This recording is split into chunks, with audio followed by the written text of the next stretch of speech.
I'm shocked as anyone that the Browns are still on here, but they are. Browns facing elimination, and the Commanders. That's a tough fall, man. But the Commanders, especially with Jaden out for at least the next month, facing elimination as well. How'd we get here, Tier? Falcons, Cowboys, Bengals, Texans, Cardinals. Falcons are the most confusing team in the league in that you see Drake London, you're like, why is he not one of the 2 best receivers in football? Bijan is one of the 2 best running backs in football. Penix is up and down, but they have a defensive coach and a really good secondary, and still they're just mediocre. The Cowboys trade away their franchise defensive player, have a terrible defense, then overpay for a lesser franchise defensive player. The Bengals should know exactly how they got here because it's the exact same playbook as last year. Oddly, without Joe Burrow, the offense still hums again. I'm not saying anything. It's just interesting. The Texans, after back-to-back divisional championships, are now fighting to stay relevant. And the Cardinals started 2-0, lost heartbreaker after heartbreaker, and now bench Kyler Murray. Next, could sneak in. Bears, Jags, Vikings, Panthers. The Jags right now are in if the playoffs started today. Thank God, though, they do not, because if that happened, the Chiefs would be in it, and then it's basketball season in America. The Bears, 5-3, but not in. Vikings, hanging on, and we'll see what J.J. is. They want to make the playoffs, but they really want us to feel good about J.J. McCarthy at the end of the year. And the Panthers, who I read today,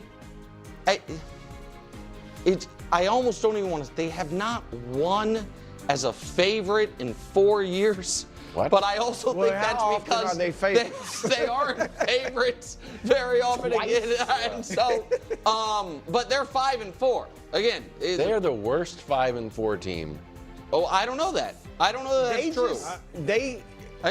There's something. They got a it's something, and that really that wraps up first things first Panthers coverage for Week 10 of the NFL. Next, KW. Panthers stuff. KW. The Patriots better not be on this KW tier. What is this? It's not the standings. Thank you. Not the standings.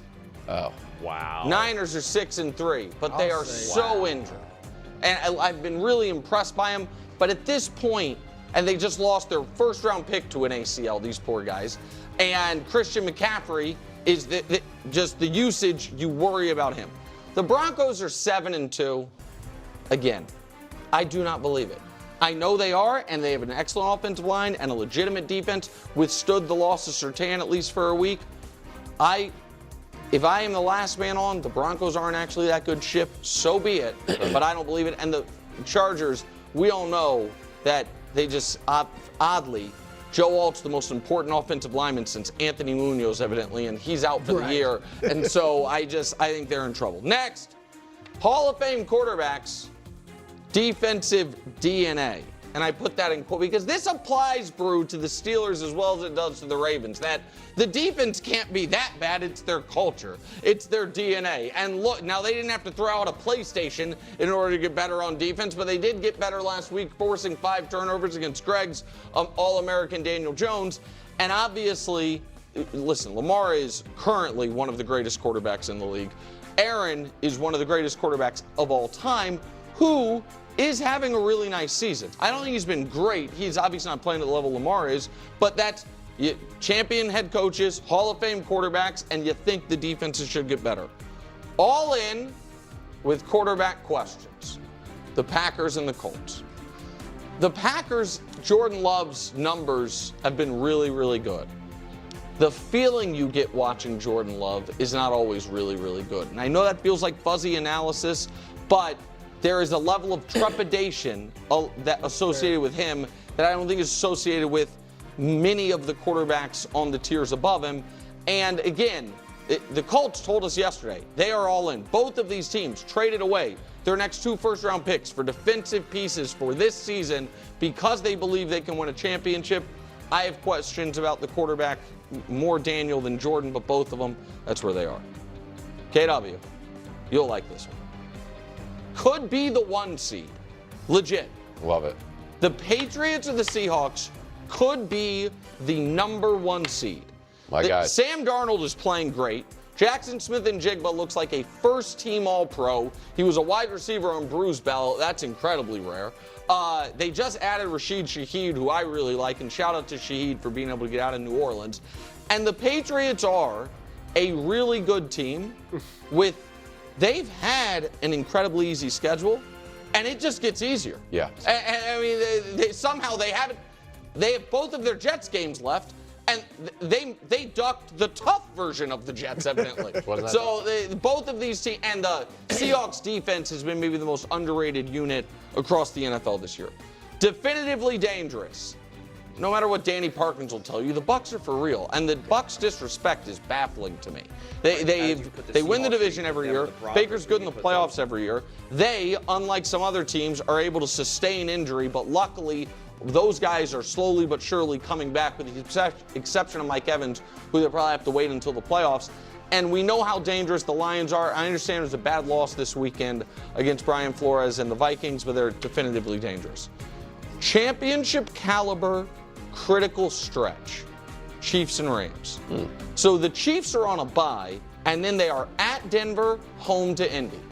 That is obviously a must split at least, but really need to go 2-0 to feel like you have any margin of error down the stretch of the season. The Rams right now are not leading the division. The Seahawks are. It's tiebreaker stuff. But they are at the Niners, home for the Seahawks, home for Tampa. That three-game stretch will likely determine the division, will determine tiebreakers, could determine, are you the 1 seed or are you going into week 12 on the outside looking in of the playoffs? That's how jam-packed the NFC is. I believe, obviously, in both of these teams, but they have 7 losses between them. They need to do well during this tough stretch of football. Officially running it back, Eagles said we're not trading A.J. Brown. We're the defending champs. Our quarterbacks turn the ball over, twice all year, once all year? Once. Saquon just came off his best game. We added the defense. We're running it back. All of our main characters from last year are here. We're going to try to defend our title coming off a bye. We didn't even play that great the first 8 weeks of the season. We're 6-2. We feel good. And then atop the tiers, for the first time, I believe all year, is this the year? The Buffalo Bills. Now, they did not treat the trade deadline like they thought that they were a piece away. They treated the trade deadline like they thought they have enough. They just beat Kansas City in Buffalo when they were the underdogs. Josh Allen is healthy. They have seemingly faded the devastating injury on the offensive side of the ball. Obviously, Ed Oliver's tough for them on the defensive side of the ball. And it's the final year of Highmark Stadium. Going to be either the Bills finally get back to the Super Bowl for the first time in more than 30 years. That is the full edition. That is the full edition of Nick's Tiers. Okay. I mean, listen.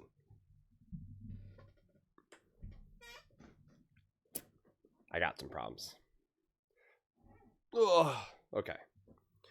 Honestly, the 3 teams that irk me the most, the 4 teams that irk me the most right now, it's got to be the Broncos, the Chargers, the Seahawks, and the Panthers. The Patriots, not the Panthers. I don't know how to make sense of the Panthers. I really, honestly, genuinely don't. I've said that throughout the whole course of the season. I don't know how to make sense of the Panthers.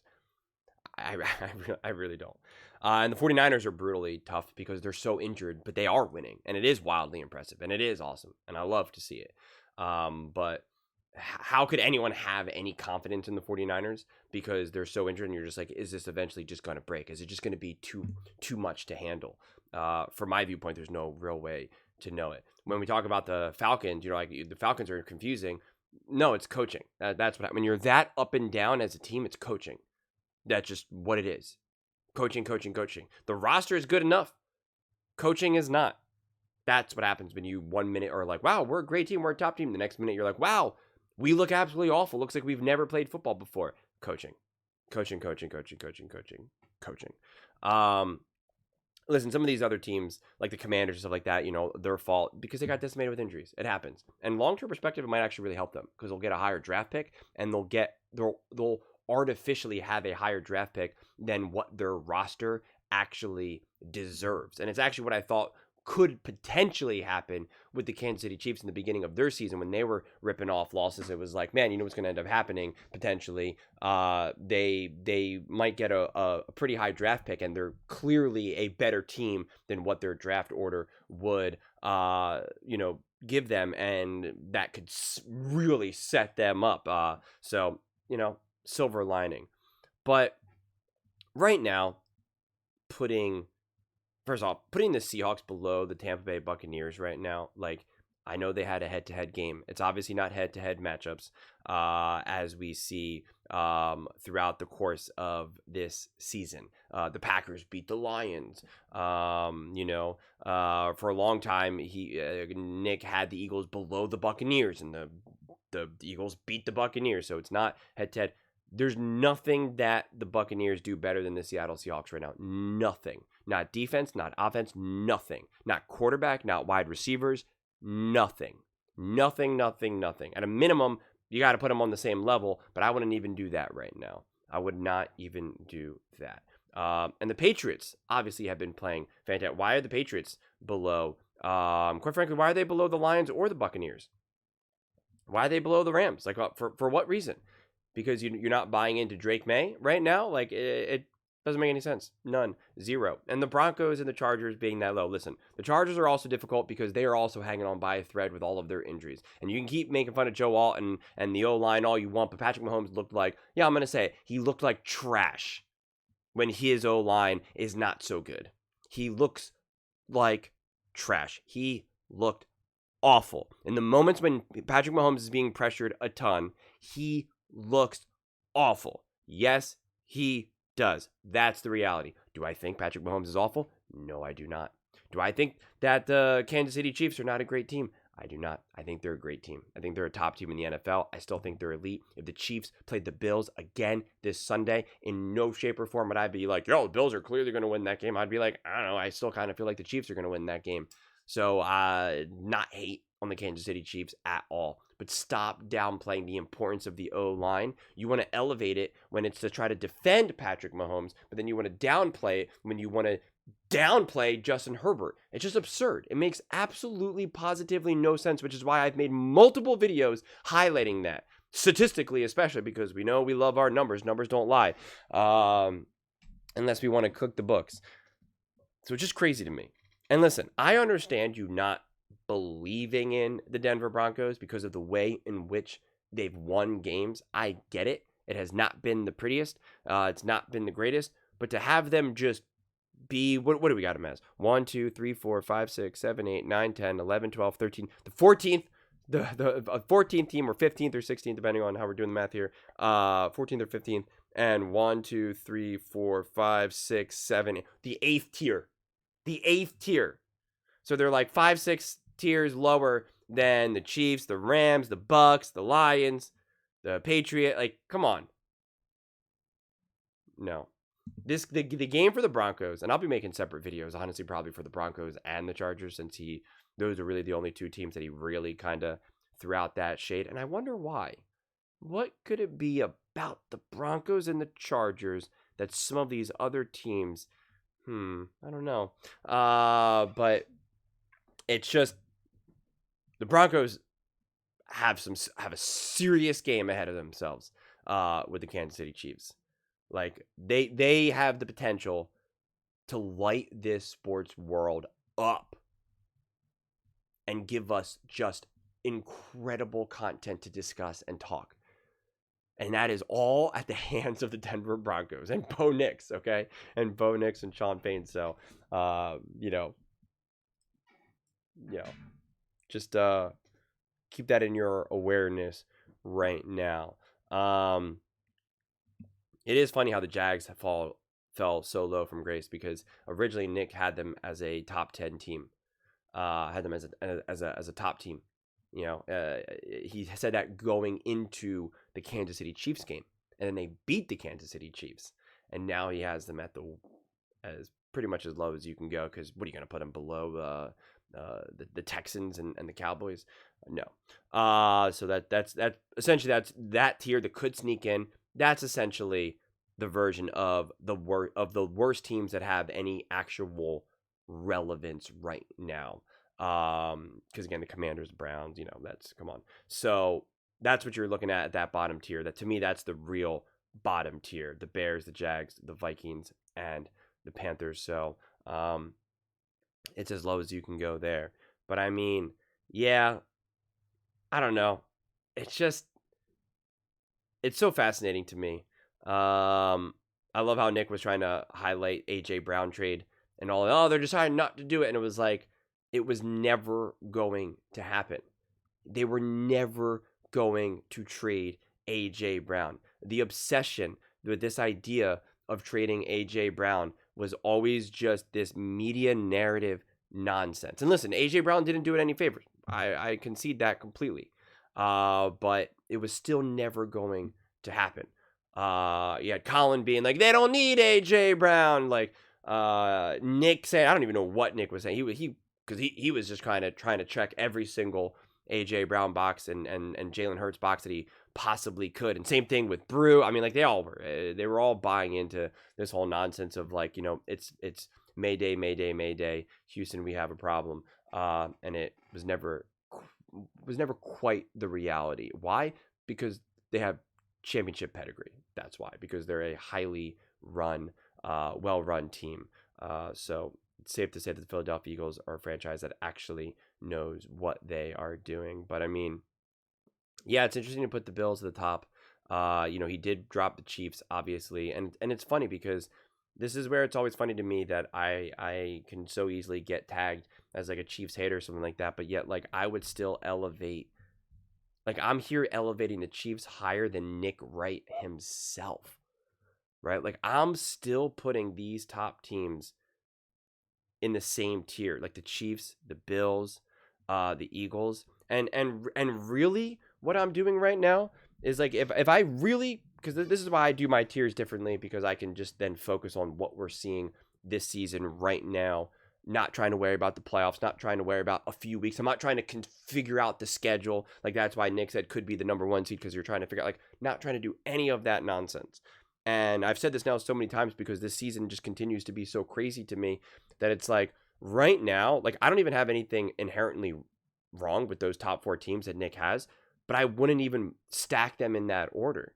Like I would really just put those 4 teams in the same basket, because at the end of the day, the amount of trust that you can have in those 4 teams, in the coaching staff, in the roster, in the quarterbacks, they are second to none. I can believe that the Seahawks can legitimately get to the Super Bowl. I can believe that the Patriots are for real, that the Colts are for real. Daniel Jones, I do believe can have success with Shane Steichen and all that. But if you're forcing me to say, we got to figure this out right now, where's your confidence lie? Yeah, it's not going to be with the Indianapolis Colts, right? It's not going to be with the Broncos or the Chargers. It's going to be with the Bills, the Eagles, the Chiefs, and the Rams right now. That is where that level of confidence would lie. And I wouldn't have a level of confidence, which is what I said earlier about the Chiefs and the Bills. Like if the Chiefs and the Bills play each other again, I'm not so confident that's exactly how it's going to unfold the way how it did before. So I would still put those 4 teams ultimately in their own in the same tier together. And then I think it would be fair to put, honestly, the Lions, the Bucks, the Seahawks, the Patriots, the Packers, the Lions, and the Colts all in that basket of teams that I think have been playing great or having longer stretches of really high level football, but your confidence is like you either because they're not doing it consistent enough, or you're still trying to figure out who is Daniel Jones with the Colts, who is Sam Darnold with the Seahawks, who is Drake May with with the Patriots, who are the Lions with this new coaching or you're still trying to figure out, can the Bucs stay healthy enough, can they get healthy enough, etc., etc. And then on the next batch of teams where it's just kind of like, can we put this in the next gear? And that would be then, for me, the Steelers, the Ravens, the Broncos, and the Chargers of like, can we either stay healthy? Can we fix this O-line? Can we start to play more consistent, high-quality football where we now can really start to build momentum. These teams don't necessarily have momentum. The Broncos are winning games, but I wouldn't say that they're building this momentum that makes you feel like, all right, let's go. We are playing high-level football right now. They're coming away with wins, which is awesome and shows you how talented and great this team can be. But I don't think we've seen their great football yet. And that's what I'm waiting to see, that top level of football. And to be fair, you're waiting for that for a few teams. And then the next basket of teams are just kind of like, right, 49ers, can you maintain this? The Bears, they're coming away with wins, but I don't necessarily love their wins. In a lot of ways, I feel more comfortable with the Broncos wins than the Bears wins. Jags, they've just never looked right to me, and that's considering I thought they were going to be way better than they were, even though they're also winning, but I got zero confidence in the Jags, zero. And the Vikings, they're still have to continue to see how J.J. McCarthy continues to play. And the Panthers, I'll just continue to have no opinion on them because I still just genuinely, truly, from the bottom of my heart, have no idea who the Carolina Panthers are. And if they're in the playoffs, I'll just be like, I just, again, what does that say about the Dallas Cowboys? What does that say about a team like the Dallas Cowboys? And I know, obviously, the Cincinnati Bengals are in a different division, in a different conference, but it's like, what does it say that the Panthers can find themselves in the playoffs, but the Bengals can't? Or the Falcons. What does that say about the Falcons? It is the ultimate slap in the face. The ultimate slap in the face that they were able to find their way in. You're supposed to have a better team. You're supposed to have a better coaching staff. You're supposed to have a better quarterback. You're supposed to be able to find a way to get in. But yet the Carolina Panthers did? That's bad. It's the same thing when the Eagles won the Super Bowl and dominated the Kansas City Chiefs. It's like you put the Bills, the Ravens, the 49ers, you put those teams on high alert. It's like the Eagles did it. You didn't do it. The Eagles did it. You keep saying, oh, well, we can't get past the Chiefs. It's like, okay, you can keep crying about that. The Eagles found a way to do it. You didn't. You could say Jalen Hurts isn't as good as Lamar Jackson. He's not as good as Josh Allen. They won the Super Bowl. They dominated. They won. You didn't. And that, to me, immediately puts the pressure on those teams. Because you can't just say, well, it's Michael Jordan and the Bulls. Like, no one can be. The Eagles proved it. The Eagles proved that they could absolutely roll the Chiefs. You couldn't. In the same year, the Bills in the same year could not do what the Eagles did. And it's just like, that shines a light. Be better. Be better. And if a team like the Carolina Panthers, or even first-year starter J.J. McCarthy and the Minnesota Vikings find themselves in the playoffs, Caleb Williams, second-year starter, and you're telling me that the Dallas Cowboys couldn't find themselves in the playoffs, it's inexcusable. It becomes inexcusable to me. Absolutely, positively inexcusable to me, especially for the Cowboys when you're in a division where the Giants are plummeting and the Commanders are decimated with injuries. The Falcons have at least a little bit of an excuse because they're also dealing with a second-year quarterback, but I don't think that second-year quarterback has been the limiting factor. And so that puts the coaching staff on blast where you're like, what are you doing right now? Because you do have Drake London, you do have Bijan Robinson, and you do have a quarterback who's playing well enough. So that's a separate take and a separate video, but what are you going to do? But those are just my thoughts. I'd absolutely love to hear yours. What do you guys all think about Nick's tiers headed into week 10? Who you moving up? Who you moving down? Let me know your thoughts in the comments below. I read every single comment, so whether you agree with me or disagree with me, either way, let's get in some discussions, let's get in some fights, but ultimately, let's just have some fun. And please do consider subscribing. We're building an amazing community here, and absolutely love to see you part of it. I want to build something that we all generally feel connected to, something that we're really excited to be part of. I think we're well on our way to doing it. Please don't forget to give this video a thumbs up, as it really does help with the visibility and the algorithm. Thank you so much. See you next time.